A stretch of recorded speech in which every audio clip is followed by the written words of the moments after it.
welcome. Thank you for coming. Oh, we're thrilled.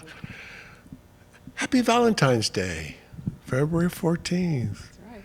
Oh, and sitting here with me, Dr. Karima Robinson. Oh, we go back 8 years performing a skit for Phyllis Wheatley, who really she will be channeling today in the most heartfelt way. This is a wonderful thing because it's a return. Absolutely. Oh, dear Karima, thank you for coming. Thank you for being available on this round date of February.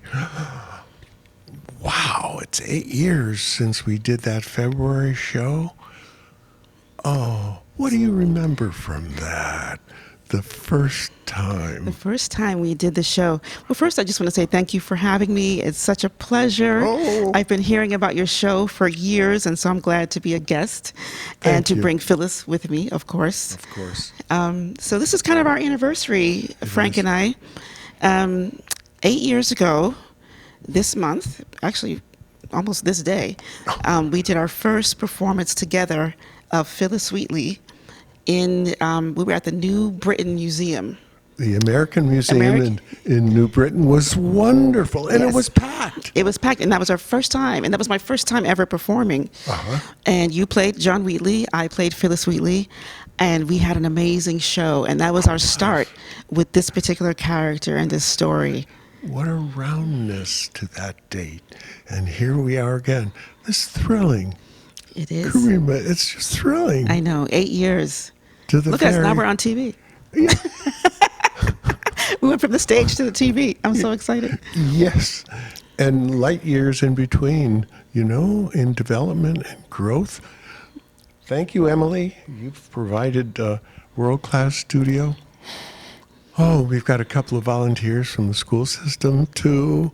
And oh, boy, Lori's here. Oh, thank you. And Michael J. Fox, who plays that guitar like nobody else. He's behind camera number 1. Thank you, guys. It's so heartfelt and warming to know we're supported in this way. Absolutely, absolutely. So Very exciting. it is thrilling to say Phyllis Wheatley is on almost everybody's mind these days in the poetry world. Yes, she is. It's amazing. And why would that be? Last year, 2023, was the 250th anniversary of the publication of her book of poems. And as you all know, she was the first African-American woman writer to have a book of poetry published in the United States. And this was in 1773. Wow. So 2023 was the 200th and 50th anniversary of her publication of her book. So there was a lot of celebrations last year, and she was widely celebrated. There's been new research done on her life, and new poems have been discovered over the years. And so last year was a big celebration for Phyllis Wheatley, and I'm so glad to be here in Black History Month to talk about her work, and because she's still so relevant to what's going on today. And isn't that the truth?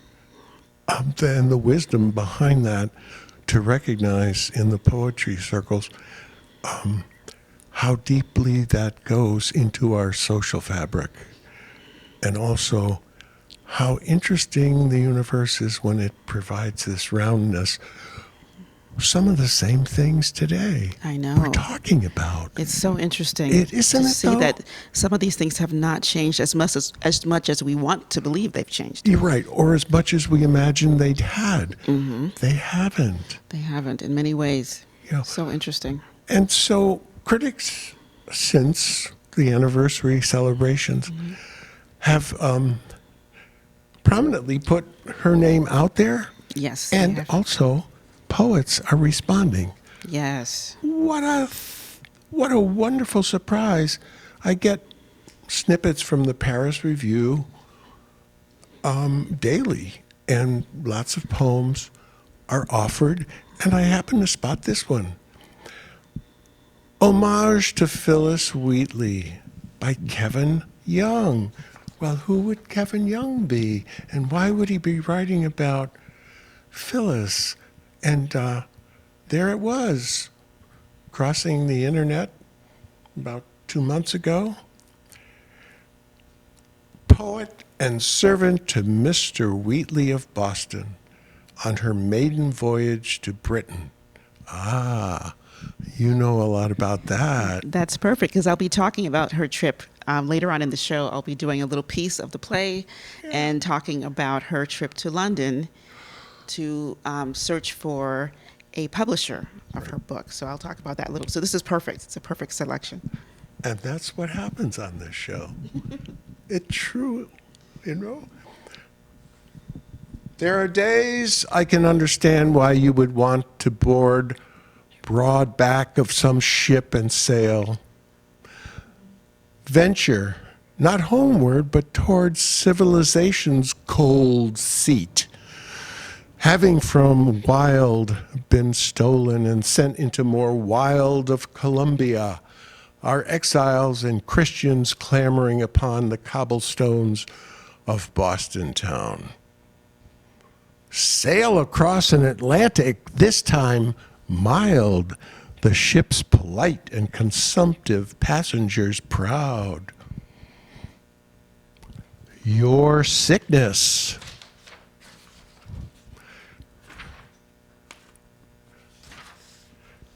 Quit soon as you disembarked in mist of England, free finally of our republic's rough climb, its late converts who thought they would not die or die simply in struggle, martyr to some god. You know of gods there are many, who is really only one, and that sleep, restless forever, would take most you loved. Why fate fight? Death, dark mistress, would come a heralding silent the streets, no door to her closed. No stair, servant or front, too steep. General Washington, whom you praise victorious, knows this, will even admit you to his parlor. Who could resist a negress who can recite Latin and Greek? The queens, docked among the fog and slight sun of London, you know who you are not, but that is a little new. Native of nowhere, you'll stay a spell, return, write, grow still. I wake with you in my mind, leaning, learning to write your slight profile.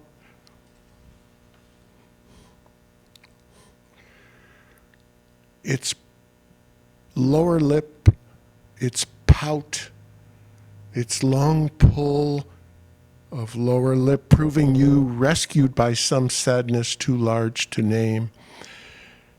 My most excellence, my quill and ink lady, you spill such script, no translation it needs. Your need is what's missing, unwritten wish to cross back, but not back into that land for you of the dead you want to see from above. Deck the sea to pluck from wind. What an interesting take on Phyllis's history by a contemporary poet who was motivated to put pen to paper to celebrate her. Yeah, yeah.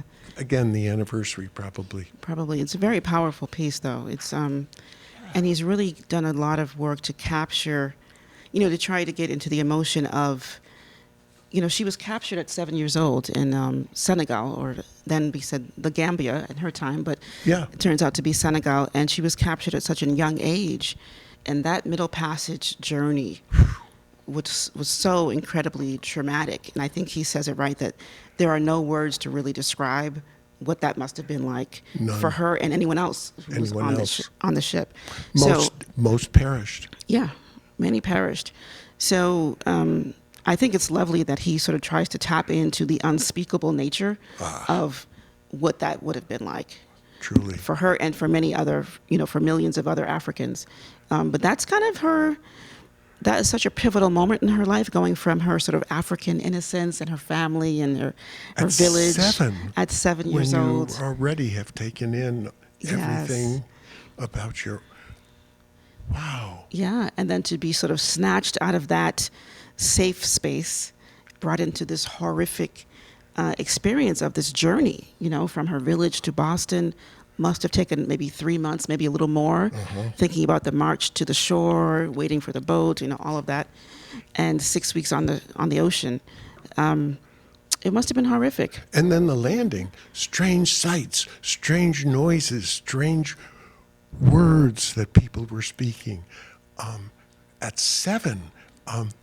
And yet, how does a young child like that not internalize the trauma of the passage?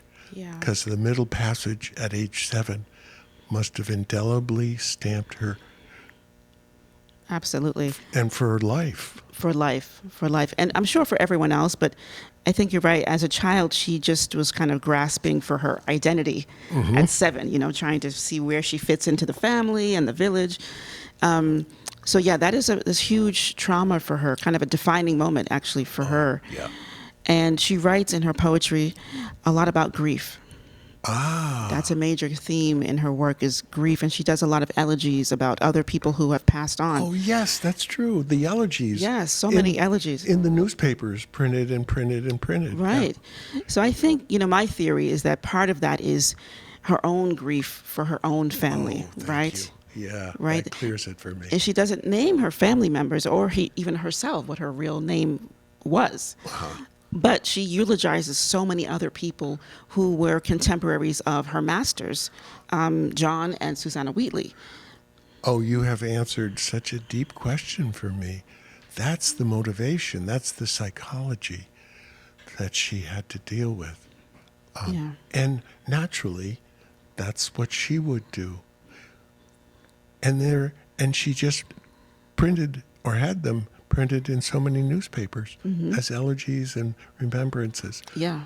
What an interesting insight. That's Yeah. brilliant. Thank you. I mean, as I've been over the years looking at her work and then rereading it and coming back to it over the time, you start to see this major theme of grief and remembering, trying to kind of literally put the memories back together.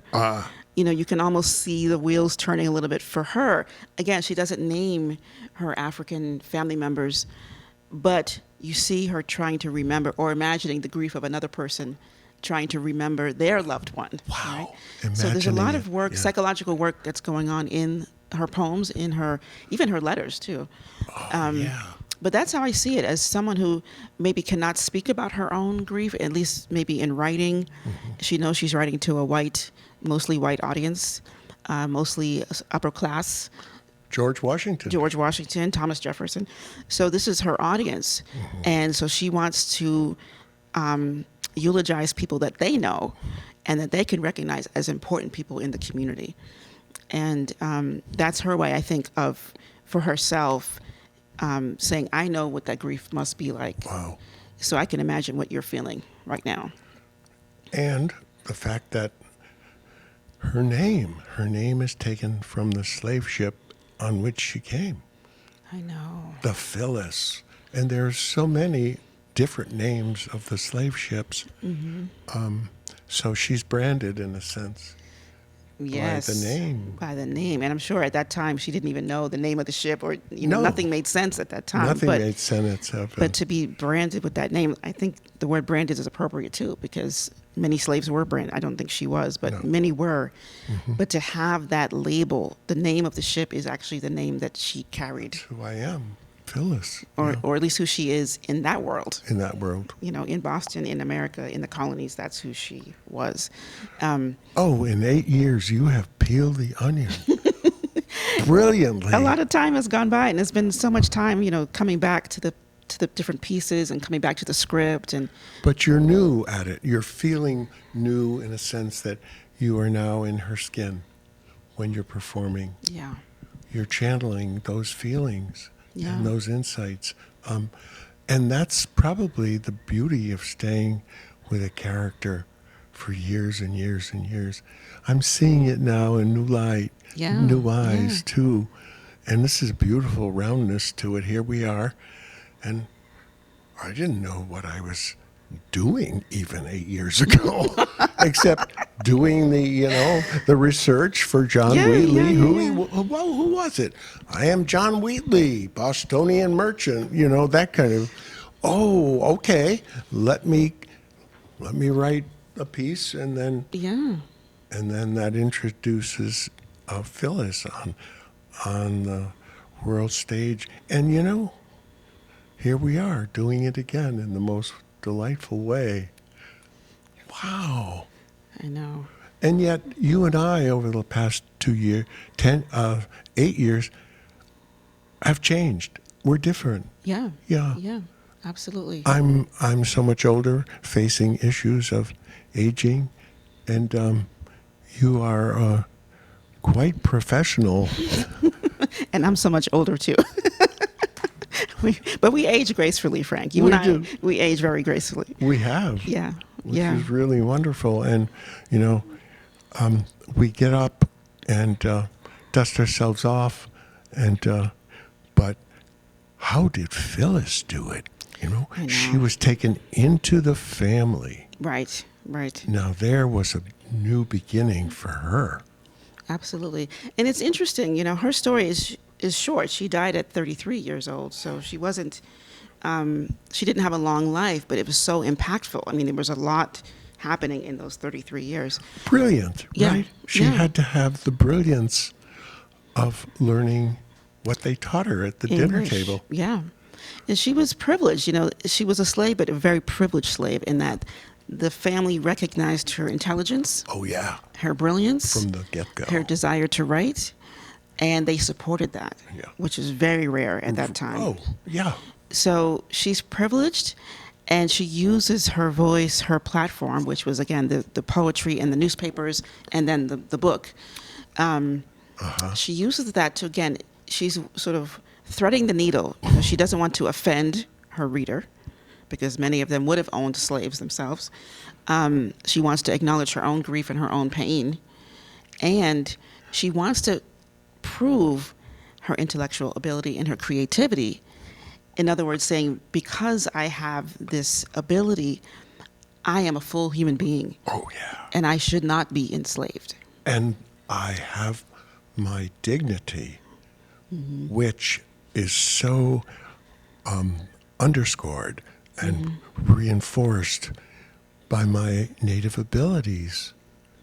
And that's why she performed so well in language. And what a gift.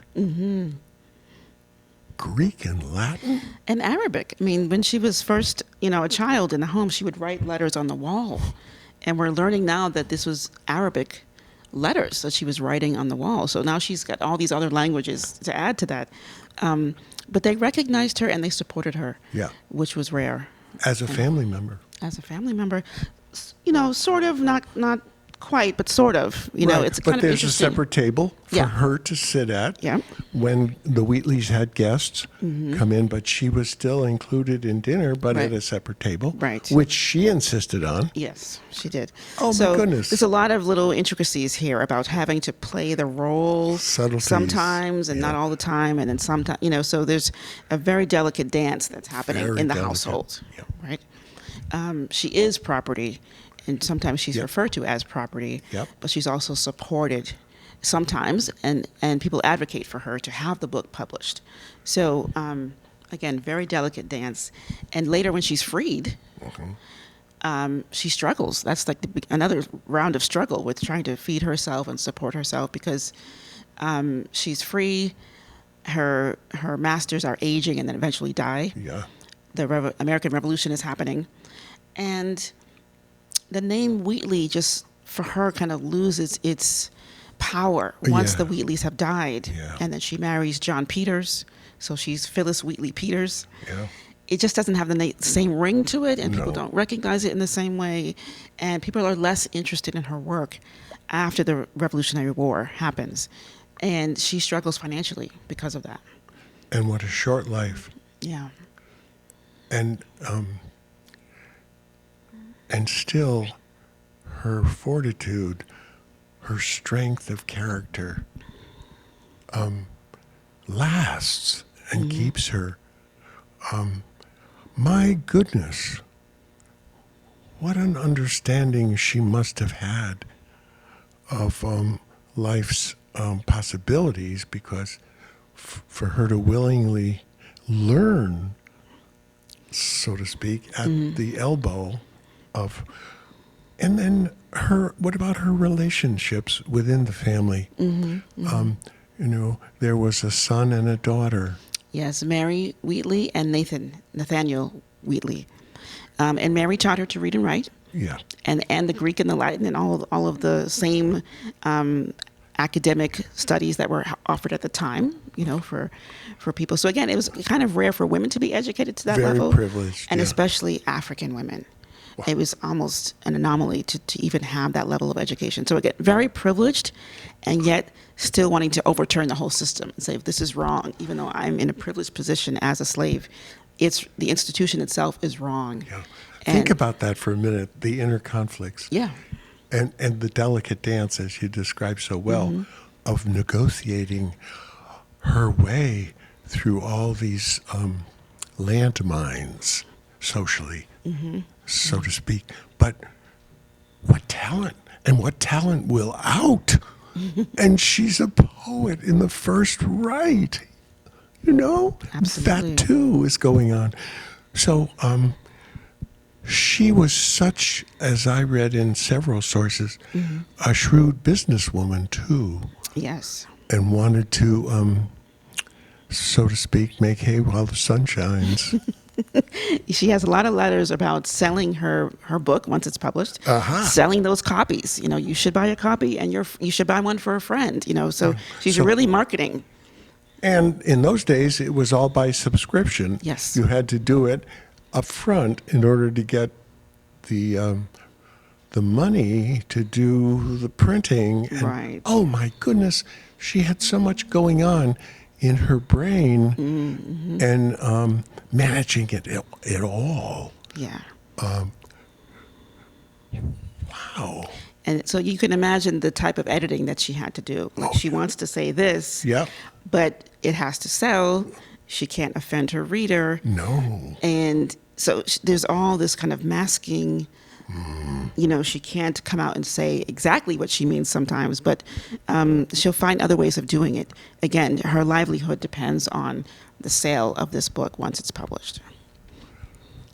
Serious, serious results. So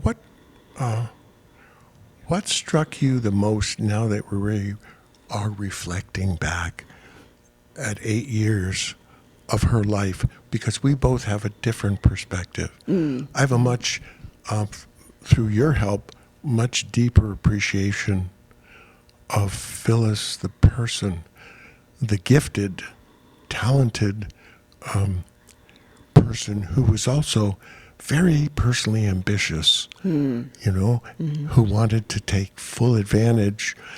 And then I think she had a lot of advocates who were really recognizing, once they got over the hurdle of, is she for real? Well, she had to prove that. Yes. She had to prove it. And Yes. thankfully, she had John Wheatley to help her, support her through that process of proving who she was and what she could do. This is really what's happening for her. It's like, well, they're challenging the reality of wow, what do I do? Oh, okay, well, if they insist, sure. Here's the truth, and let's go on from there. But her advocates, I think, wanted to take her all the way, not only back to the fog of London, but to get her an audience with the king eventually. Yeah. That didn't quite come off. No, it didn't. But George Washington at her door. That's pretty big in itself. Yeah. Wow. We're halfway to break. Okay. Does that mean it's break time now? No. It's only 15 minutes? Oh, my goodness. Is it okay for me to read one of her poems? Could you please? Okay. I've been Yeah. wanting to do that. Let me hold on one second. Oh, it's perfect. Perfect timing.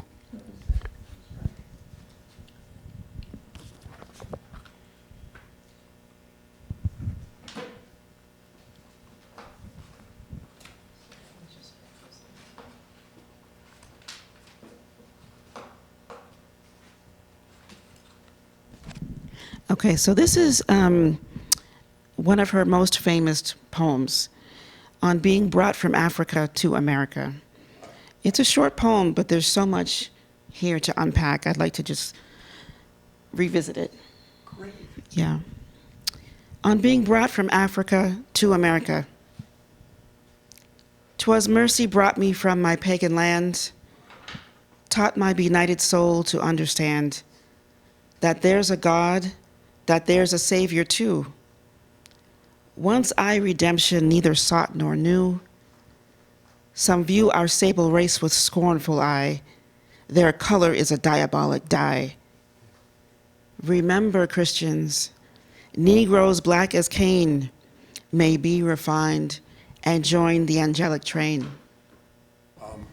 Constant repetition of sounds and also somehow her intelligence allowed her to read the poetry of the day, which is very formal, very rhymed, very structured, and to actually take it further.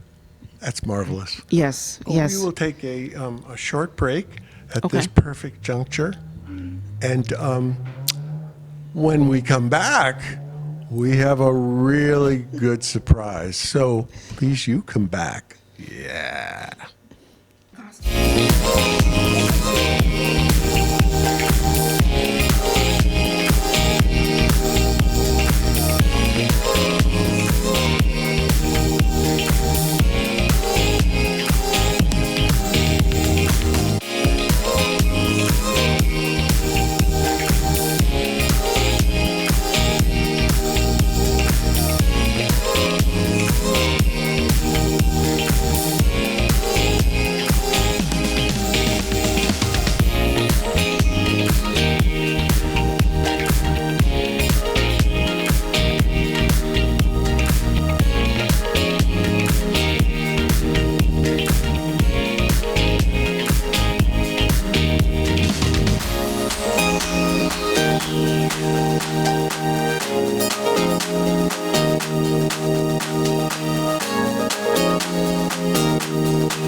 Century or the 500-year flood or storm.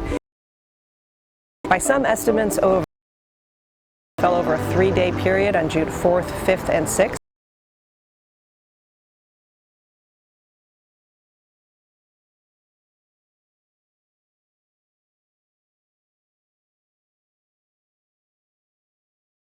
Can be played 1-on-1 or 2-on-2.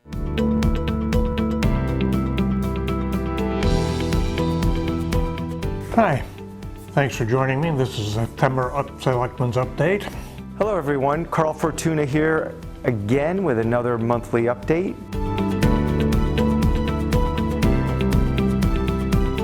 Good morning everyone. Today's the Town Council regular meeting, Wednesday, October 4th, 2023 at 8 a.m., Town Hall Green Room. We will move on to the minutes of September 5th.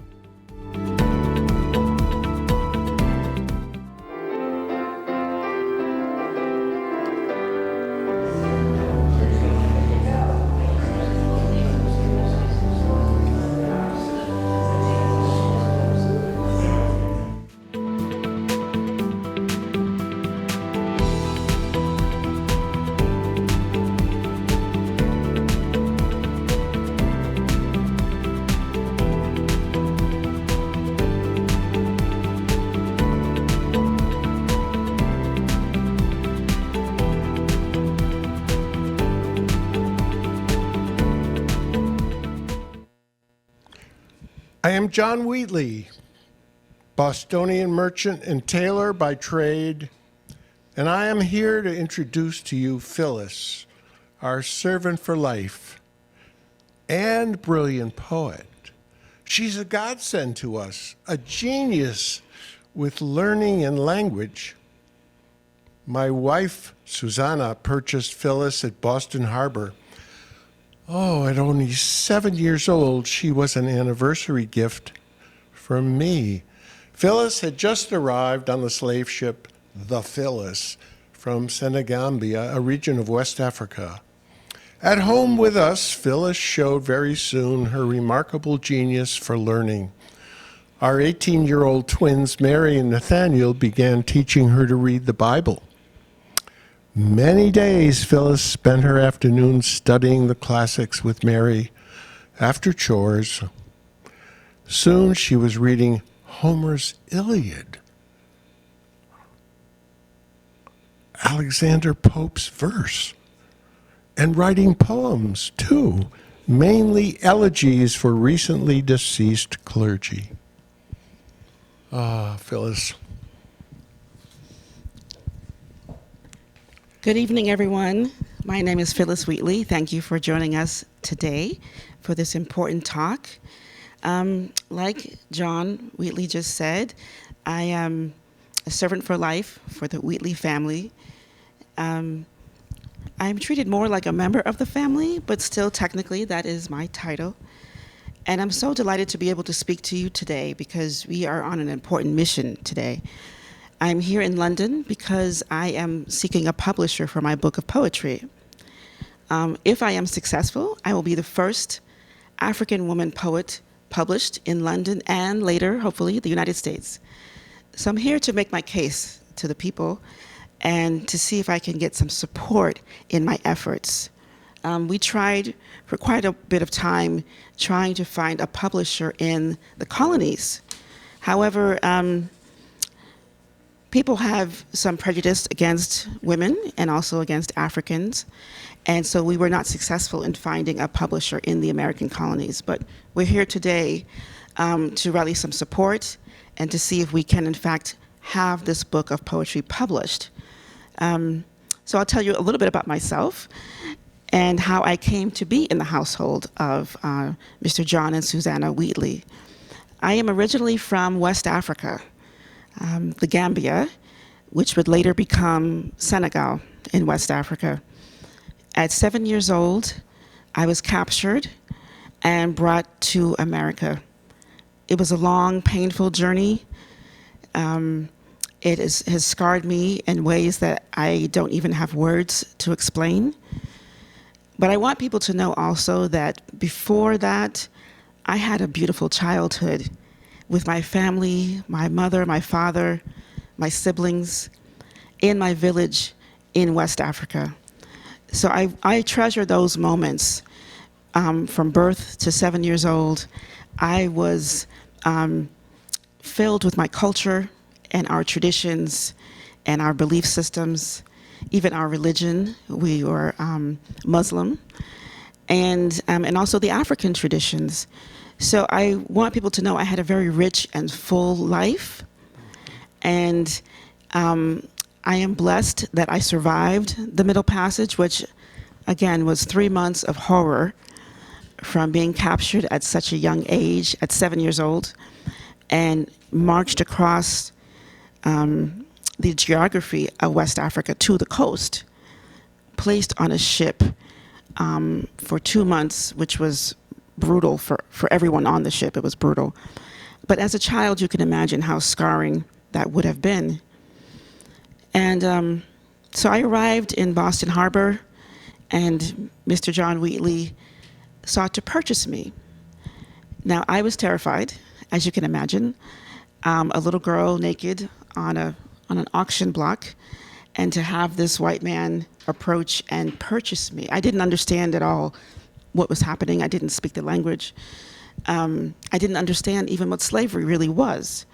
But I'm fortunate, as horrific as it was, I'm fortunate that in this household, I've been highly educated, which is very rare for Africans. in this time period, very rare, and for Africans in New England.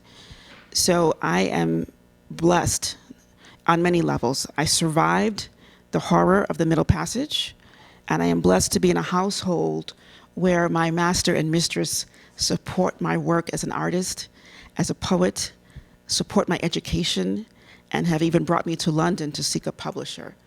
So I'm very blessed. They have become like a second family to me, and they have helped heal the pain of losing my first family. So that's a little bit about who I am. Again, we're here to gain support, seek a publisher, and really the book is symbolic also of our fight against slavery, right? So even though I am a servant for life, I am a slave, it's to show people that we have the same intellectual capabilities and the same creativity as any other poet or any other writer. And it's a quiet protest to say we are capable. We are not the savages that we have been painted to be. So that's our plea, and we hope that when it is published, you will support me and buy a copy, and even a copy for a friend. So thank you so much for listening, and we appreciate your support. Oh, thank you, Phyllis. Thank you so much. Why am I telling you this? Because Phyllis is a truly gifted prodigy with a stunning talent for imaginative language. She impresses our dinner guests at table, reciting verse and chapter of the Bible. Moreover, she never fails to entertain them with her advanced, deep learning of John Milton's poems, Paradise Lost in particular. She is also unfailingly humble and respectful, always sitting at a side table, insisting on keeping her place when she accompanies us to other houses in town for dinner. When Phyllis was 19, she presented us with a substantial collection of her own poems. We decided to approach a local publisher, but many doubted that she was the sole author. No publisher could be found in the colonies, so we arranged for a literary examination by learned men of Boston, scholars, ministers, and public dignitaries. Can you imagine our Phyllis not being taken at her word? Oh, but she had other plans as a woman of really business talent as well. Yes, and thank you for mentioning that. I was brought before a group of intelligent men of the city of Boston, and they questioned me about my Christianity and my ability, and I was able to prove my knowledge of the Bible and my devotion to Jesus Christ. And I think that kind of pushed people to finally accept that I am the author of this book of poetry. So thank you for listening. Interesting process. A bill of attestation was drawn up and signed by these 18 men, certifying that indeed Phyllis is the only authentic, true, original author of her poems. She had simply amazed them with her natural genius for learning. And then the story goes to England. Thank you, Mr. Wheatley. Tell us about the box. I'm still in costume, but I'm speaking now as Dr. Karima Robinson. So yeah, the box. This was an interesting part of our process, and we'll have this for the second show. Let's do the box for the second show. So I don't want to give it away too much, but this was a very interesting part of our artistic process, where we were looking for a way to perform what it must have been like to be inside of a slave ship.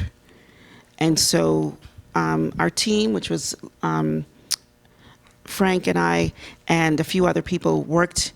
We found an old box, and it was donated to us from a friend, and we worked together as a team to creatively manipulate this box into what became it's really a traveling slave ship. Truly. It's very interesting. So that is another part of the play where I am in a different costume. I am, a young African girl who is confronted with this box. And the students in New Haven loved it. They love it. When I take this to the school children, whether it's New Haven or anywhere across the state, it's the culmination of the play where people are wondering what is with the box, why is the box here, and then suddenly it is revealed the purpose for the box. And I think it's very emotional for people to see how we've transformed that into something else. Amazing. And that takes us back to the original show 8 years ago that we started talking about at the beginning of the show, almost to the same day, 8 years ago in February. And Louis, our compatriot, also did a lot of work in the basement. Mm-hmm. And Hanan played the drums. Yes, Hanan Hameen, very talented dancer, singer, musician, and educator. Yeah. She she played the drums and she sang for us for the first show. She was with me for the whole first year or two with this performance, with this show. Louis Alfaro, he helped with the box. And also, forgive me, the name of the person who made the box is BWAC, but that's not his real name, so forgive me. Everyone knows him as so everyone knows BWAC, but I don't actually know his real name. Isn't that sad?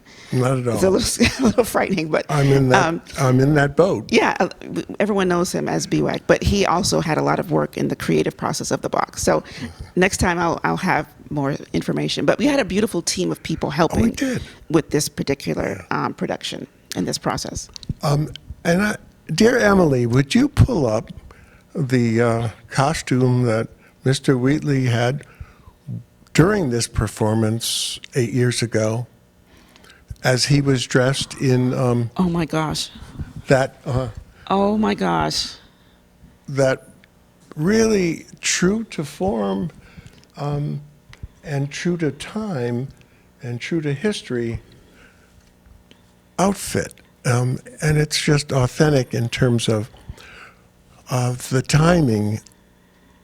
And wouldn't you know it, the retired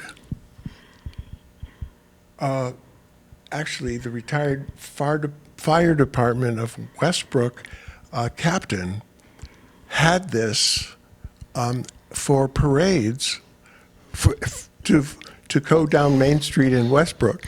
And he said, sure, you can use it, you can dress up in it. And and this is like the George Washington outfit, which is interesting too. It is also, very, very, very close to the George Washington. Yeah. What about that relationship?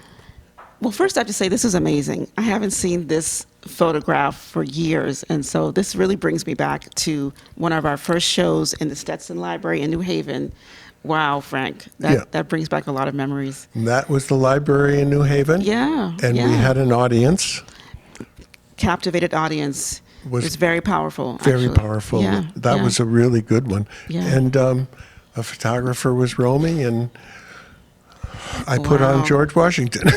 I'm going to have to see if I can find some, because I know we had a lot of pictures. I just don't remember. Yeah. Oh, yeah. But I'll have to see but that's a classic. That's a classic, Frank.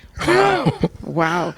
So yeah, she had a little correspondence with George Washington, but there's some interesting exchanges between herself and George Washington, who was also a slave owner. Right. So anything you want to read from that is fine. Okay, let me see if I can find it, but you can keep talking about this. Is amazing. John Wheatley is saying, we have concluded that she has a better opportunity in London with our dear friend, the Countess of Huntingdon. So we are sending Phyllis to England with our son, Nathaniel. Nathaniel took her under his wing as a chaperone on the ship back to England. And he carried letters of introduction, and her trip really was also designed to help her with her serious asthma. She suffered terribly with asthma, and that is rarely mentioned in terms of her struggles and her challenges. But every spring, asthma, of course, comes to haunt us. And then she came back with her health much improved. So I found a poem. This is by Honoré Fanon Jeffers, who is a brilliant poet in her own right. Oh, look at that this is the book. Yeah. Whoa. So this is a beautiful book. I just want to plug this for a second. This is by Honoré Fanon Jeffers, has written a beautiful book called The Age of Phyllis. And she's done a tremendous amount of research on Phyllis's life and also the time period. And she's written kind of like a poetic biography of Phyllis Wheatley, because there's so much about her that we don't know. So she's kind of reconstructed the emotional life of Phyllis Wheatley through poetry, which is just amazing. What a concept, and what a beautiful cover. Beautiful. And I'd like to just read one poem from here, and then we can talk about it a little bit. So this is the title, and because you brought up George Washington, the title is Harry Washington, a Negro runaway formerly belonging to George Washington. Sails on the La Bonne, bound for Port Roseway, Nova Scotia. So again, this is sort of the echo of the George Washington, runaway slaves, right? So this is kind of a narrative of, although there was this exchange with George Washington, he was still a slave owner, and he had runaways because there was still brutality happening on the plantation. So this is her imagining what Harry Washington would have said about his journey. And again, he's going to Nova Scotia for freedom in Canada, right? Yep. I am free. I can breathe. A delicious mercy. I sign my name in the book of Negroes. In Canada, I'll farm, plant my own trees, green food and fruit, and a strong woman's womb. Jump the broom with the same lady I choose, not bought by master at the auction block. After he pawed me, he told me, show your teeth. Act glad. Lie with her. Don't talk back. I was his own, but the war is over.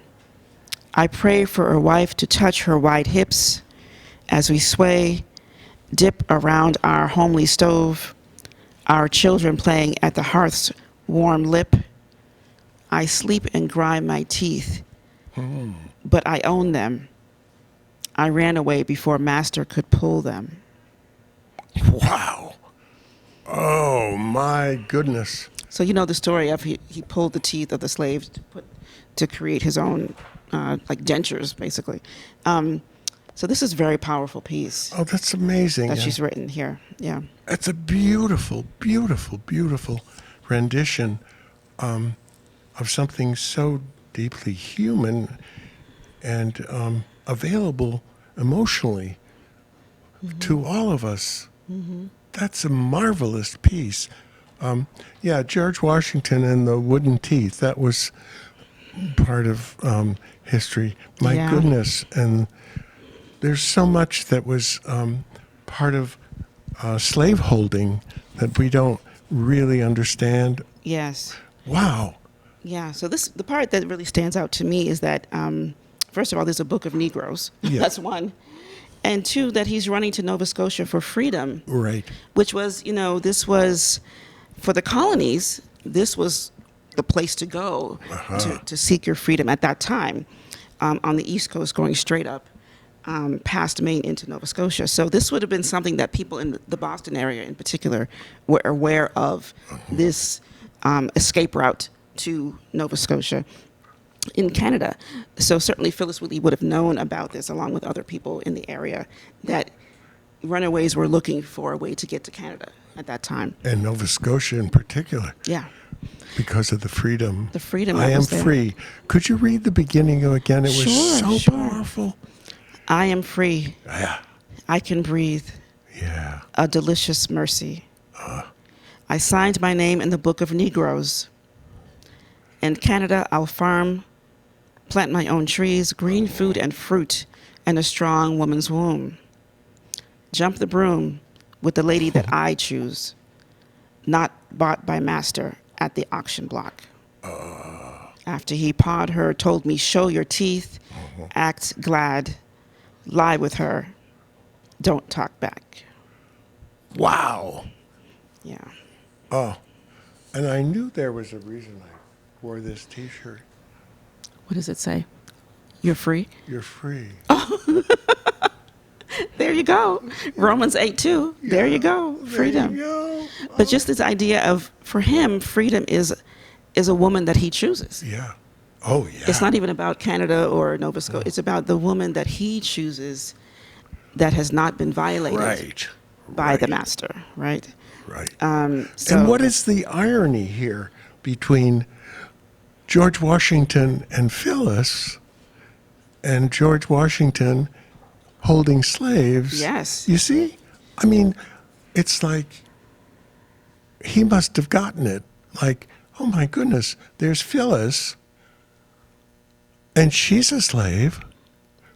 But look at Phyllis now, London and back, and look at my own slaves. I mean, it kind of raises the question, you know? Yeah, well, that's why she wrote. It's 100 years earlier. Yeah. I mean, 100 years later that we finally come to terms with that. But there is he, George Washington, you know, leader of his country, Yeah. father of his country, faced with, oh my God, Phyllis, and yet this is the way I'm treating my own slave. And they're trying to get out from under, and they're trying to get to a place where they're free to breathe and choose their own woman and farm. Yeah, yeah, Amazing irony. yeah. Well, this was the power of her work. This is who she's speaking to, is this class of slave owners. Yeah. And he, you know, you That's can the see audience. that he is also pretty vicious about how he treats his slaves with the whole teeth and Yeah. the search for the runaways. Tell me a little more on this coda of finishing up with the teeth. What is it about, you see, in the common parlance, it's George Washington and the wooden teeth, but we don't anchor it back socially to the slave time. What is it that they did that for? Well, they pulled his teeth, I mean, the slave's teeth, to create that set of dentures, right? So he's referring to that the slaves, you know, even their body parts were owned, could be extracted and owned Were owned by and the placed in the mouth owner. of someone else. Can you imagine? So, Wow. and there's some history about his treatment of his own slaves, which is pretty vicious. But I'll let you wrap it. We're almost at time, and I know we're going to have a part 2, so I'll let you Oh, yeah. tell the audience about that. And that'll be March. So please return for part 2, Phyllis. Wow, that is so dynamic. An opener for part 2. And that'll be the middle of March. And then in April, for National Poetry Month, we're going to do part 3. And boy, have we gotten down to the core. So today, we're celebrating African American History Month. Used to be a week, but in the late 70s, they said, oh no, we got to make it into a full month. We're also celebrating the most lovely Phyllis here in the most lovely costume, who reads beautifully. And also, we're celebrating Karima Robinson. Well, we're celebrating our 8-year. This is our 8-year anniversary of performing Phyllis. So we're celebrating our collaboration. The collaboration for sure. Yeah, yeah. Oh, thank you for coming, for the most wonderful show, and for embodying Phyllis's heart and soul and the feelings that go with her life story. That's the bottom line for me, the emotions and the feelings. So, Karima Robinson, Frank Crowley, we'll be back mid-March, and stay tuned, as I say. What are we going to pull out of the hat for after this one? You'll have to tune in to see. You'll have to tune in to see. So, thank you for joining us. It's a wrap. Art of Poetry continues. Thank you. What a day, huh? Thank you. Thank you for having me. Yeah, great time. And there we go.